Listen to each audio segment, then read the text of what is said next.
우리가 지난 주일부터 소요리 문답에 대하여 시작을 했습니다. 긴 여행을 이제 우리가 출발한 셈이죠. 소요리 문답지 1문은 우리에게 가르쳐 주는 것은 우리의 신앙과 삶의 가장 첫 번째 원칙이 무엇인가를 알려주고 있습니다. 사람의 지혜되는 목적이 무엇입니까? 라고 답해주기를 하나님을 영화롭게 하는 것과 그분을 영원히 즐거워하는 것입니다. 라고 가르쳐 줍니다. 지난주에 우리가 나누었던 내용들을 잠시 한번 짚어보고 또 오늘 이야기를 이어가도록 할게요. 계속 우리가 근래 인생에 대한 얘기 많이 나눠요. 인생은 우리 의지와 생각을 가지고 시작된 것이 결코 아닙니다. 어느 날 보니까 내가 세상에 태어나 있었던 것을 알게 되죠. 우리 인생은 하나님이 우리를 지어주신 것으로 시작된 것입니다. 그러하기에 우리는 우리를 지으신 하나님께로 가까이 가지 않는다면 우리가 무엇을 위해서 태어나고 무엇을 위해서 사는지를 바르게 알 수 없다는 겁니다. 주어진 인생을 살면서 우리는 다양한 요구를 우리가 필요로 하게 되죠.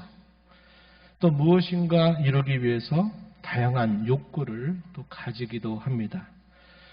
의식주, 먹고 마시고 입고 거주하는 집과 같이 우리의 생존적인 욕구를 비롯해서 또 살아가면서 많은 다양한 요구와 욕구를 만나게 됩니다. 그것이 우리 인생에 있어서 다양한 목적을 이루게 되기도 하는 것입니다. 그런 다양한 목적을 따라서 이끌려 살다가 보면 진정으로 하나님께서 우리를 지으시고 우리를 구원하신 목적을 외면하고 살게 될 때가 많아지는 겁니다. 이것 없이도 얼마든지 우리는 인생 가운데 할 일이 있고 무엇인가를 얻을 수 있는 기회들이 많이 있다 생각하기 때문에 그런 것입니다. 이것이 우리 대부분의 보편적인 인생 길임을 우리가 알게 되죠. 그렇기 때문에 우리 믿는 사람들은 무엇보다도 우선적이고 중요한 목적을 앞세워야 된다 했습니다. 다른 것들을 부수적인 것들로 조정하는 일을 하지 않으면 우리가 인생을 살면서 살다 보니까 필요하게 느끼는 것, 우리에게 있어야 되겠다고 생각하는 것, 또 우리가 무엇인가를 하고자 하는 그 욕구가 우리의 삶의 목적이 되고 그러다 보면 정말 하나님이 우리를 이 땅에 태어나게 하셔서 생명을 주신 그 뜻을 우리가 망각하면서 우리 인생을 살게 될 때가 너무나 많다 하는 겁니다. 그래서 우리의 삶의 우선순위를 무엇보다 가장 먼저 앞세워야 된다 그랬습니다. 제가 지난 시간에 말씀드리기를 우리가 살아가는 이 시간의 횡포 가운데 나도 모르게 끌려다니는 삶을 살게 될 때가 많아요. 내가 주도적으로 무엇인가 계획을 세우고 내가 삶을 조종하는 것보다는 사실은 살면서 발생하는 크고 작은 많은 일과 사건들을 만나다 보면 그 문제를 처리해야 되고 해결되고 그러다 보니까 시간들을 거기에 써야 되고 그러다 보면 또 우리가 또 다른 일들이 또 생기면 또 그 일들을 처리해야 되는 일들이 발생하죠. 그러다 보니까 우리의 삶에 정말 중요하고 가치 있는 것들은 항상 뒷전으로 이렇게 밀려나게 되고 우선 다급한 일부터 급한 일부터 항상 끄고 보자 하는 식의 삶을 살아가게 될 때가 많다는 겁니다. 우리가 이 시간의 횡포로부터 벗어날 수 있는 길은 지난번에 말씀드렸지만 가장 중요하고 가장 가치 있는 일을 먼저 하는 겁니다. 급한 일에 쫓겨서 급한 일 처리하면서 끌려다니지 말고 내가 정말 하나님 앞에 중요하다고 생각되는 가치를 가장 앞세우고 그것을 먼저 하도록 우리가 시간을 사용하기 시작하면 그 시간을 내가 어느 정도 조절을 할 수 있는 역량이 생겨나게 된다는 거예요. 우리 예수 믿는 사람들은 그런 삶을 살아야 된다 하는 것입니다. 하나님을 영화롭게 한다라는 말을 다른 말로는 하나님을 기쁘시게 하는 말과 같은 의미다. 혹은 하나님과 동행한다라는 말도 같은 뜻이 될 겁니다. 하나님께 모든 영광을 돌린다, 하나님만을 드높이고 자랑한다 등등. 우리가 하나님을 영화롭게 한다라고 하는 말은 이런 다양한 의미로 바꾸어서 이해해도 괜찮다 그랬습니다. 오늘은 하나님을 영원토록 즐거워하는 것에 대하여 함께 주어진 시간에 생각해 보려고 합니다. 하나님을 즐거워한다. 이게 무슨 뜻일까? 함께 좀 생각해 보려고 해요. 하나님을 즐거워한다고 하는 것은 가장 1차적으로는 하나님 한 분만으로 내가 만족한다라는 사실을 뜻해 줍니다. 하지만 우리가 어떤 때는 그분으로 만족을 하면서 기뻐하다가도 또 어떤 때는 하나님 바깥에서 무엇인가 다른 것으로 만족하려고 애쓸 때가 많습니다. 그분을 향해서 원망도 하고 불평도 늘어놓기도 하고 또 그것을 우리 행동으로 옮기게 되면서 우리가 하나님을 즐거워하는 것이 무엇인가를 놓치고 살 때가 많아진다는 겁니다. 우리가 하나님만으로 만족한다라고 할 때 가장 우리에게 요구하는 첫 번째 요구는 하나님을 아는 것인데 그것은 우리 머리로 아는 것 정도에 머물러서는 안 되고 그것을 경험적으로 하나님을 알아야만 된다 하는 겁니다. 우리 가운데서 그런 경험이 없는 사람은 아마 없으리라고 저는 생각해요. 여러분들이 하나님을 섬기는 것이 기쁘고 즐거웠던 때가 분명히 있었을 거예요. 그리고 여러분 중에는 지금도 난 하나님을 예배하고 하나님과 함께함이 즐거움으로 여러분들에게 경험이 되는 분들도 있을 겁니다. 또 어떤 분들은 요즘에는 전혀 그런 걸 느끼지 못하면서 하는 것 같아요. 이렇게 말하는 사람도 있을지 모르겠어요. 하나님을 우리가 그분으로 만족한다라고 할 때에는 단순히 머리로 하는 지식에 머무르는 것이 아니라 우리의 경험을 통해서도 이것을 경험을 통하여 알아야만 된다 하는 사실입니다. 오늘 우리가 읽은 시편 73편의 내용은 아삽의 시로 잘 알려져 있는 시편인데 우리가 읽은 본문 24절부터 28절 내용을 보면 이 앞선 신앙의 사람은 하나님을 모시고 사는 그 즐거움이 뭔가를 단순히 머리로만 알고 있는 게 아니라 그의 삶 속에서 이것을 경험적으로도 알고 있구나 하는 것을 우리에게 보여줍니다. 한번 다시 성경을 읽어볼까요? 주의 교훈으로 나를 인도하시고 후에는 영광으로 나를 영접하시리니 하늘에서는 주 외에 누가 내게 있으리요.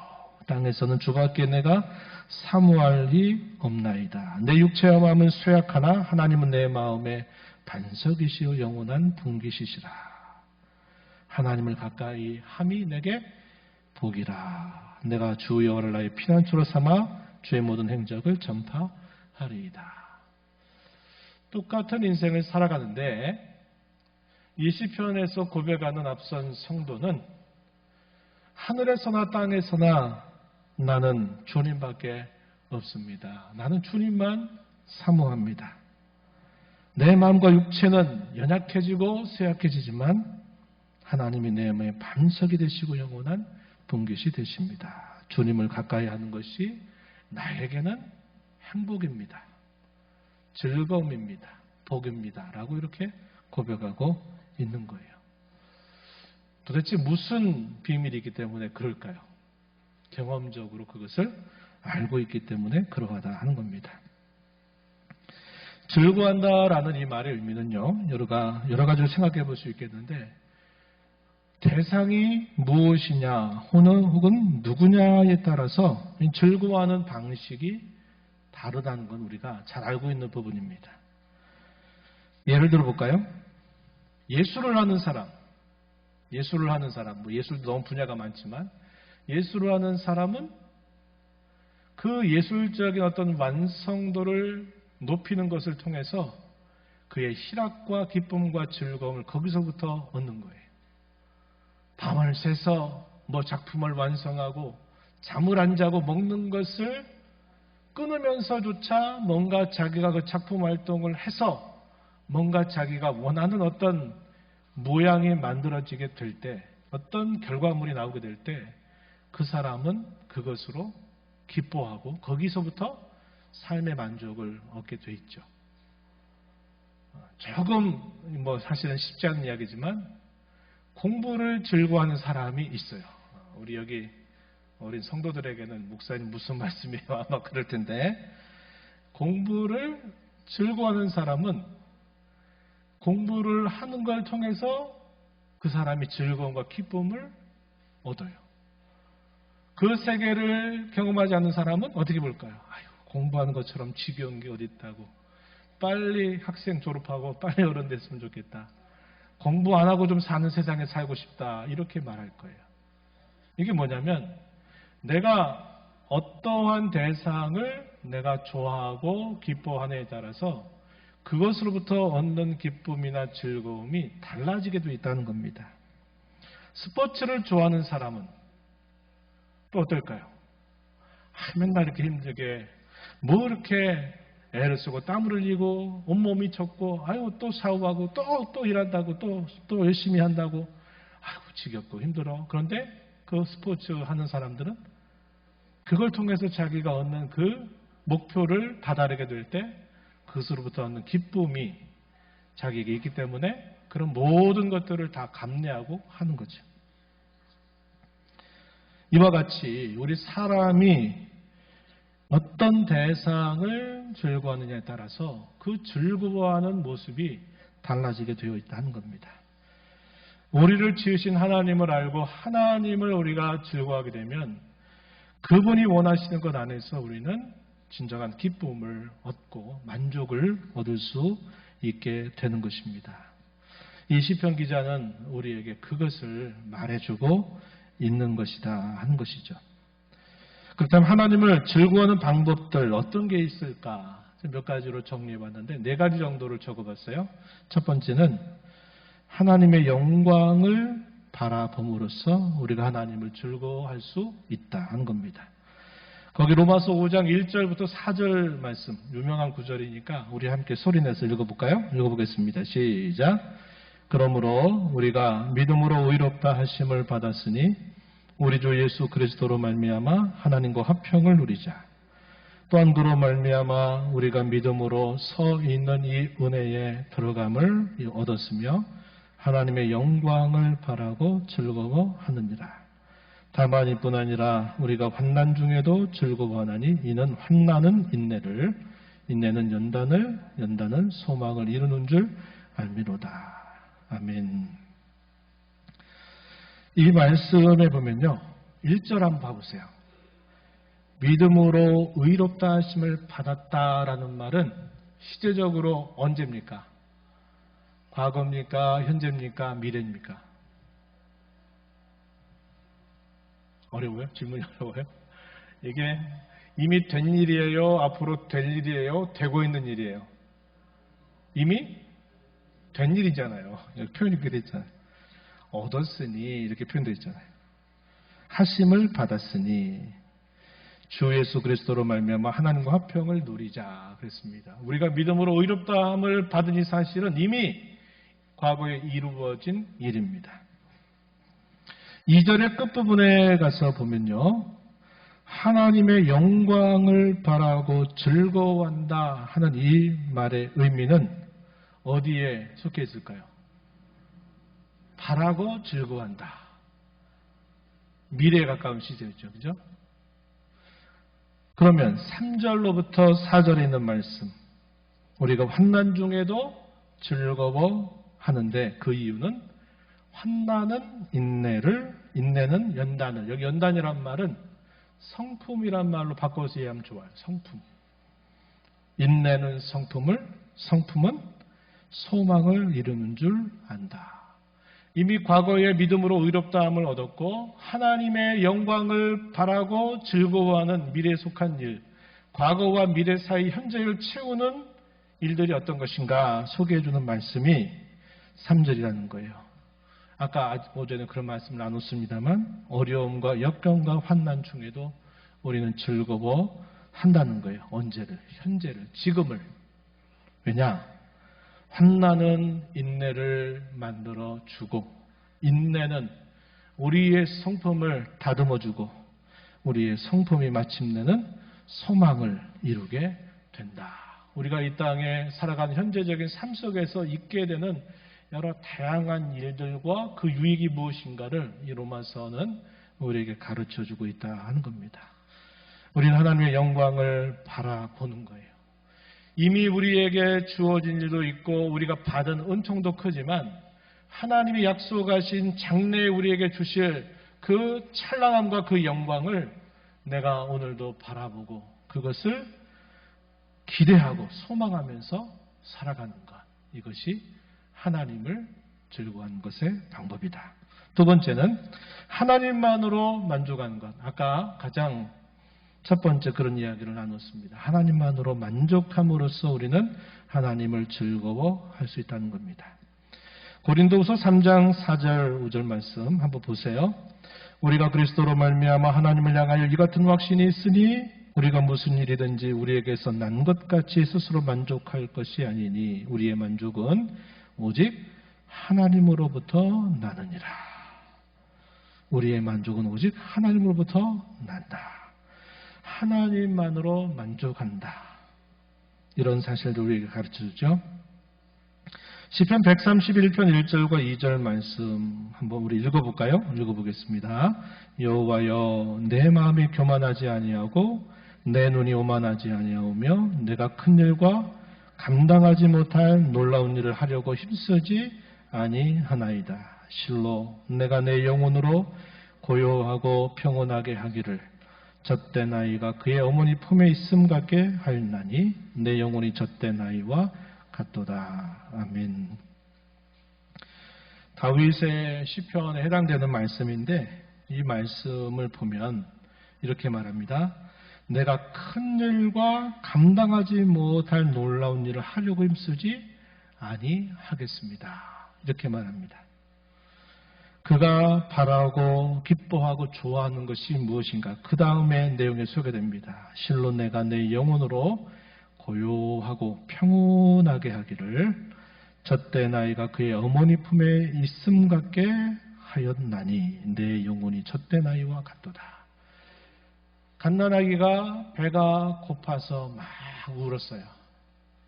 어머니가 그 아이의 울음소리를 듣고 가슴에 안고 그 아이에게 젖을 먹입니다. 젖을 한참 먹은 그 아이가 이제 충분히 먹었다고 생각하고서는 어머니의 젖에서 입을 물리고 그 품에 있는 상태, 어떤 상태겠습니까? 최고의 순간이에요. 남부러울 것이 아무것도 없는 거예요. 그죠? 다윗이 이런 고백을 하는 이 의도가 뭐냐면 다윗은 왕이기도 했고 그는 많은 사람들에게 주목을 받은 삶을 살았던 인물이죠. 자기의 야망을 얼마든지 더 크게 키울 수 있는 그런 충분한 자리에 있었던 사람이었습니다.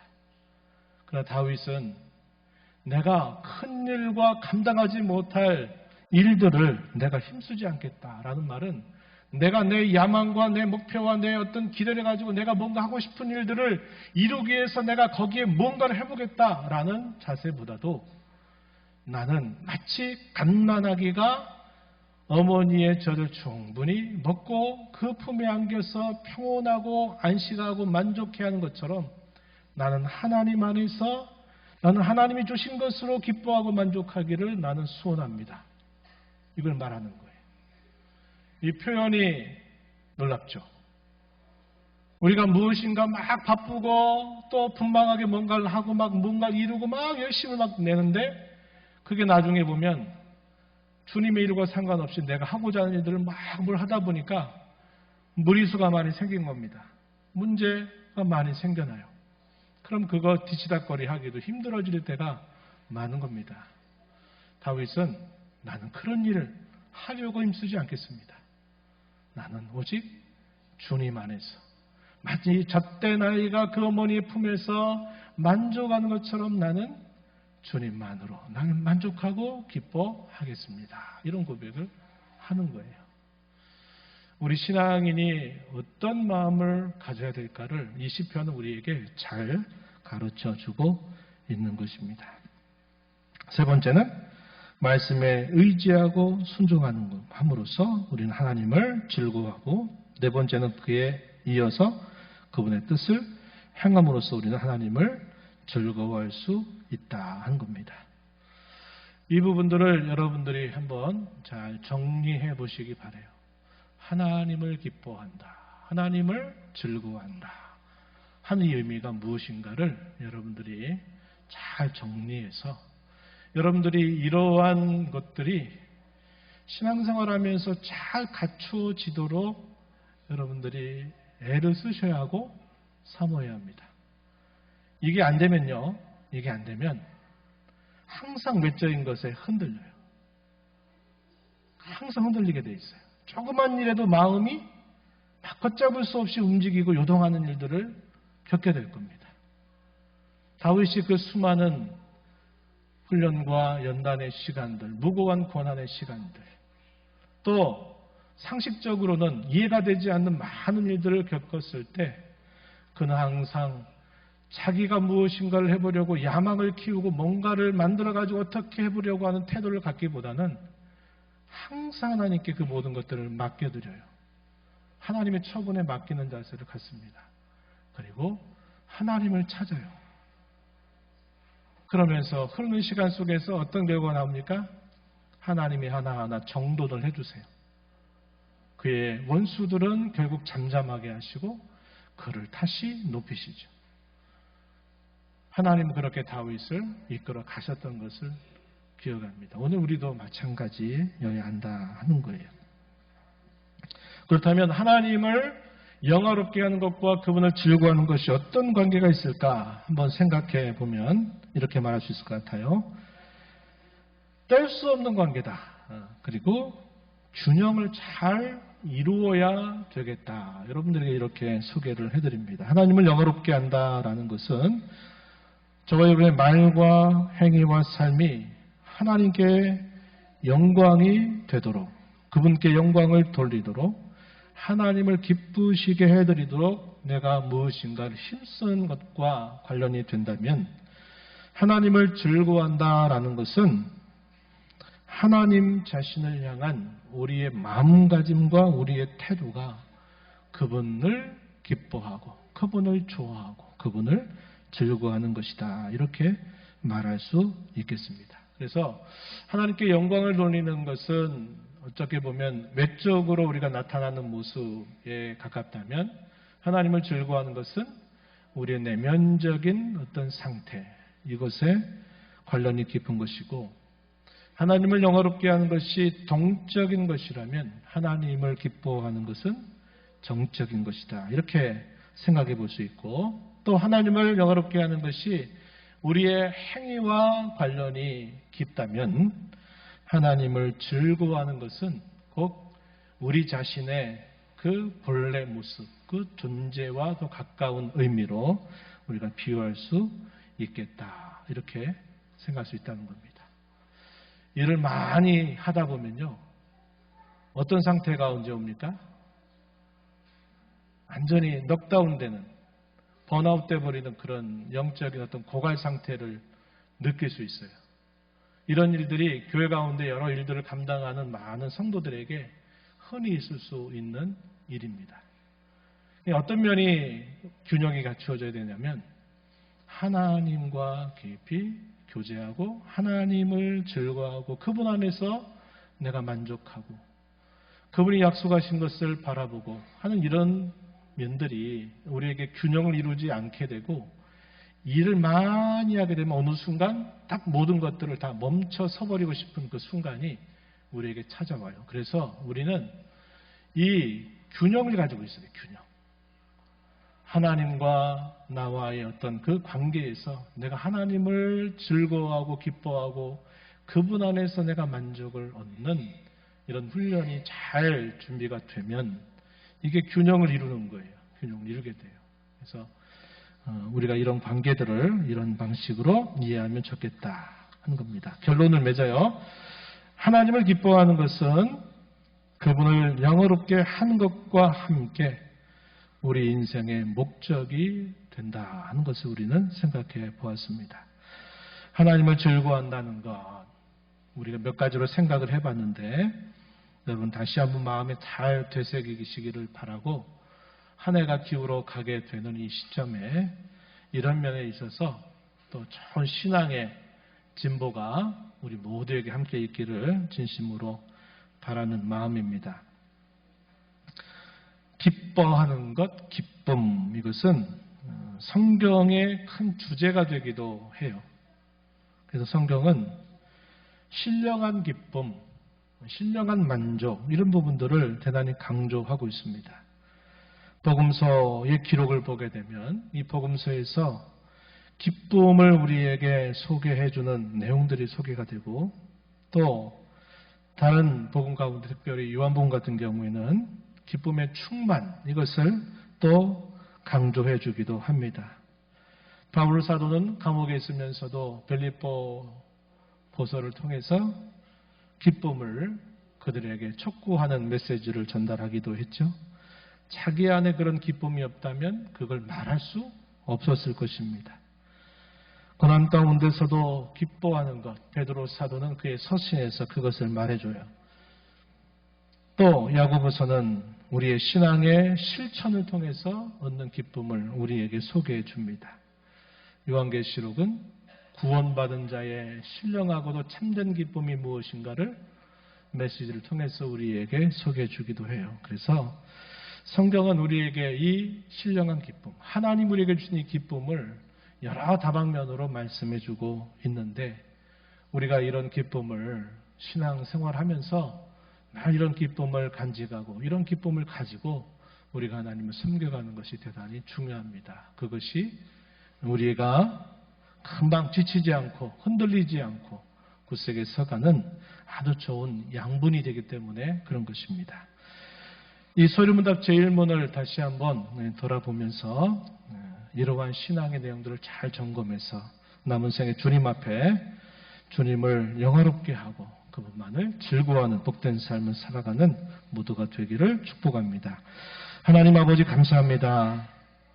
지난 시간 오늘 두 번에 걸쳐서 우리 인생을 지으신 하나님 앞에 그 인생의 참된 가치와 행복과 목적이 무엇인지 다시 한번 저희를 알게 해주심을 감사합니다. 그저 주어지는 대로 시간의 횡포 앞에 이리저리 끌려다니는 삶을 살아가는 저희가 되지 않게 하시고 무엇이 더 중요하고 무엇이 더 가치 있는가를 앞세우고 중요하고 가치 있는 일부터 먼저 행하고 우리의 삶에 요구되는 것들을 잘 정돈하면서 살아가는 저희가 되게 하여 주셔서 우리 하나님을 영화롭게 하는 것과 하나님을 즐거워하는 것을 저희의 신앙의 참된 만족과 행복과 목적으로 여기며 살아가도록 저희들을 깨우쳐 주시고 인도하여 주옵소서. 예수님 이름으로 기도하옵나이다. 아멘.